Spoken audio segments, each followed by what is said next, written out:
When I first decided to make Pokemon cards, I had no idea which ones to target first. I thought the first cards had to be the original 3 starters, Charmander, Bulbasaur, and Squirtle. I feel like they've become quite iconic in the world of Pokemon.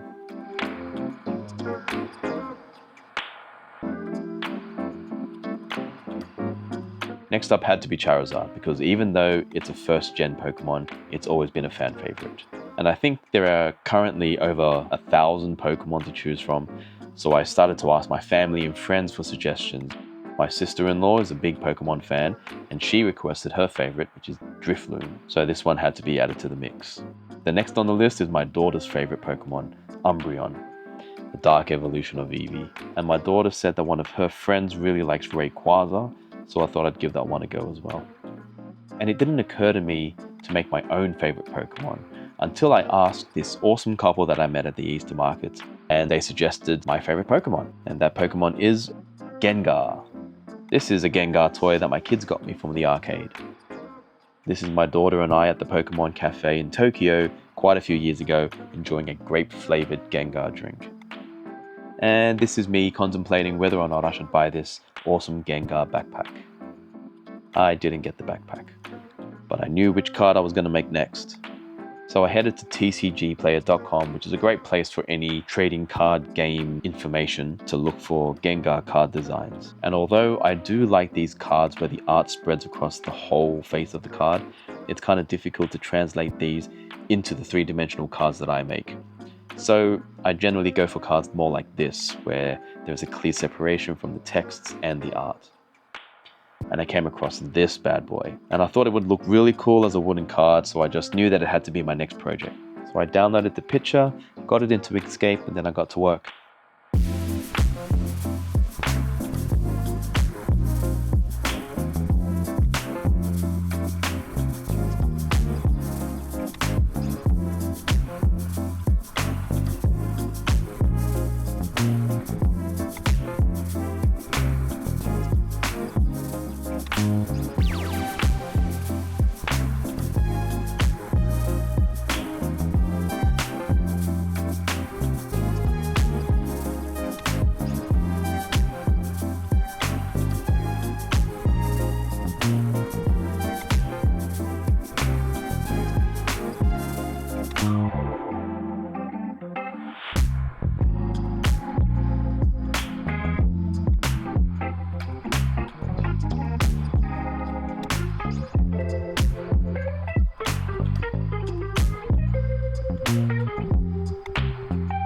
In order for the Xtool to burn the picture, it has to be turned black and white.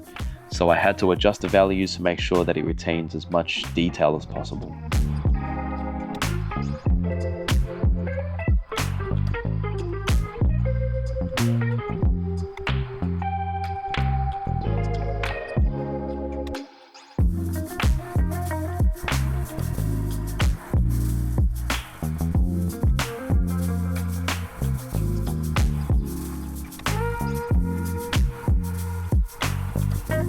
And once I was happy with the design, I saved the file and opened it up in Xtool Creative Space software.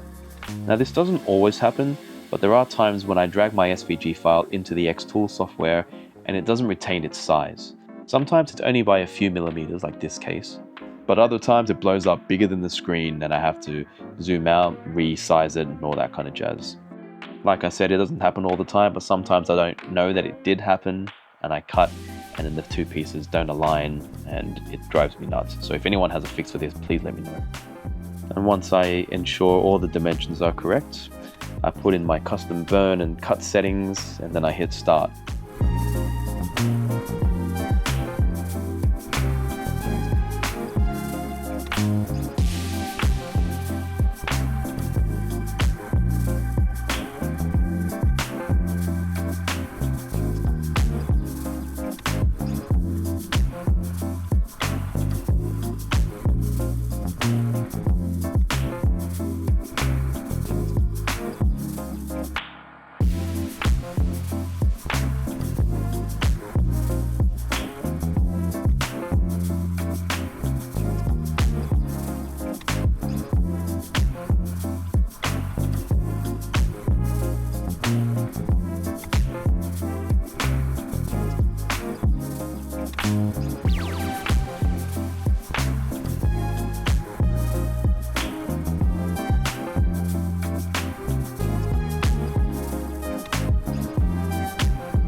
Alright, those are all the pieces done.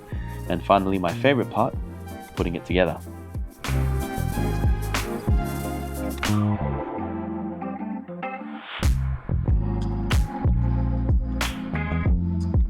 I think the Gengar came out pretty good, but let me know what you think. Should I adjust it, darker, lighter?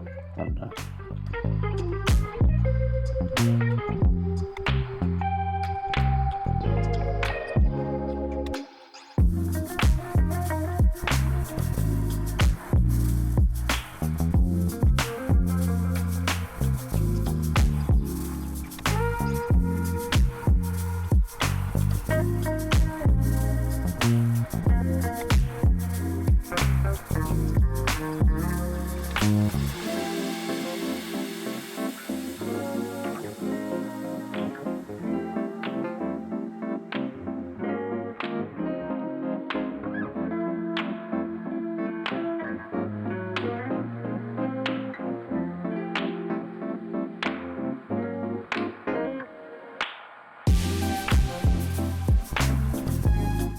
I am still looking for new Pokemon to add to my inventory, so please let me know in the comments which Pokemon you'd like to see me make next, and I endeavour to make every Pokemon that's commented.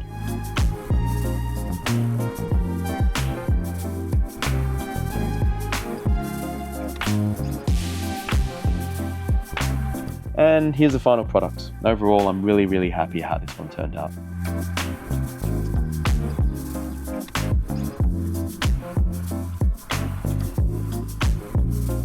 Thanks so much for sticking around, and I hope to catch you on the next one. Stay safe out there, everyone. Bye.